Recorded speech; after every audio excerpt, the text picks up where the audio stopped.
Okay, our notes here on roots of polynomials. Remember, roots really means x-intercepts. We just list roots just as x or y. We don't list them as points. So I wrote up here an example of a polynomial. The degree of this is what we want to identify. And we learned that this is in standard form. The degree is the highest number. So this is degree 3.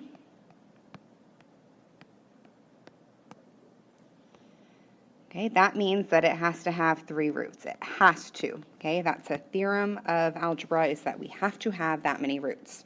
Now, we might not actually see them on the graph, and that's why there's a difference between roots and x-intercepts. X-intercepts, we visually see them cross on the graph, but roots might not be visible. So roots can actually be real or complex. Okay, real roots are the ones we see. Complex roots we don't. Well, we do a little bit, but just not as easily. And real roots can be seen on the graph as x-intercepts. So, I said that we can use them interchangeably. That's where the difference comes in. This graph that I showed you here with the x to the third, it must have 3 roots. That does not mean that it has 3 x-intercepts. And so we do have a little bit of a difference here. And we can see that next sentence, complex roots are not seen on the graph, but they must exist to make n roots. N is the total number. Okay, so let's move on to our first example here. Okay, we have this graph. I'm looking at A, my picture is a little bit, oh no, it's not cut off. There we go. Okay, so what we want to do when we're just looking at a graph, because you can be asked this question in lots of different ways, we want to know, it says determine the minimum degree, number of real roots, number of complex roots. Okay, so we are looking at how many roots this has. Well, the easy one is how many real roots are there, because we see those really easily on our graph. So I'm going to draw this here, and we can see I've got 1, 2, 3.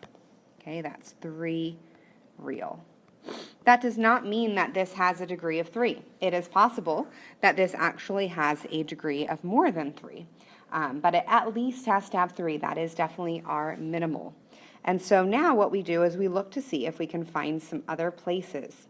And that means is we're going to draw horizontal lines, and we are looking anywhere we draw a horizontal line, how many times does it cross? So if I draw a horizontal line there, it's only going to cross the graph at 1 point. Here, we've got it crosses at 3 points. That's more, so that's our maximum so far. We keep drawing all these horizontal lines. These are all crossing at 3 points. I have not found a spot where it crosses at more than 3. So that means the minimum degree, sorry, I don't write well on the iPad. Minimum degree is 3. Okay, and there are 3 real roots that we can see. So how many complex roots are there? Well, if we have a minimum degree of 3 and 3 real roots, then that means we have no complex roots.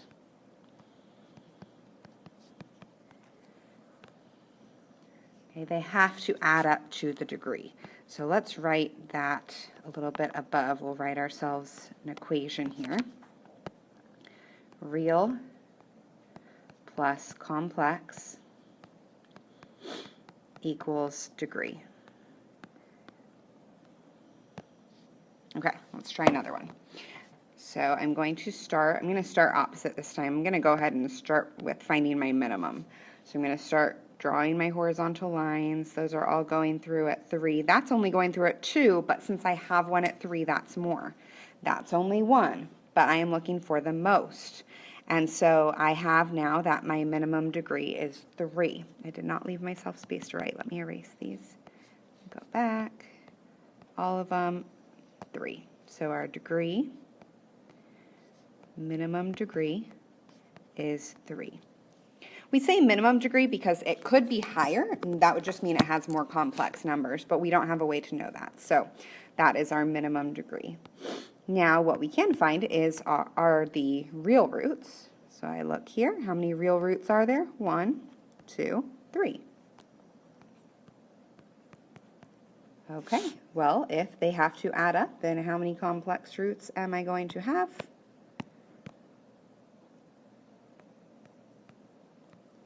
I have none left Okay, real plus complex, so 0 plus 3 has to equal 3. All right, let's look at our next one. Okay, drawing my lines here. I've got 3, 3, 3, only 1 there, and that's it. So my minimum degree is 3.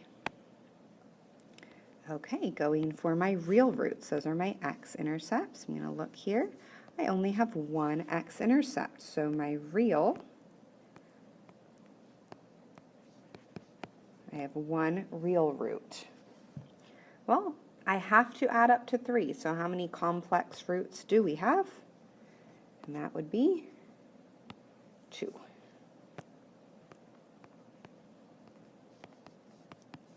All right, so this is the first time we finally got some complex roots. Let's discuss what it means on the graph. What creates complex roots is a wiggle in the graph that did not quite wiggle enough to create an x-intercept. So normally, up here on this graph, here we are going down, it wiggled. When it wiggled, it went through. When it wiggled this way, it went through. Every time it wiggled, it created another real root. But what happens on this graph is we do wiggle right here, but it didn't quite wiggle low enough to get us an x-intercept, and that is what creates the complex roots. They always are in pairs, so you always have an even number of complex roots, because here and here we can see that that is 2. Okay, so we can see the complex roots on the graph. All right, let's do our last one here. Start making my lines. That only crosses at 2, so I'm thinking my minimum degree is 2 until all of a sudden right here I've got 4 spots. Okay, so my minimum degree is 4. I should check. 4, 4, there's 2 there, none up here. So yes, that is my minimum degree. Then I look at my real. Okay, how many times does that cross? 2.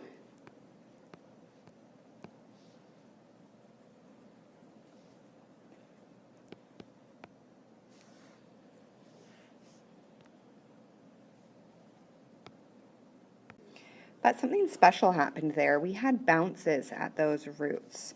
So those have a multiplicity of 2. So 2 roots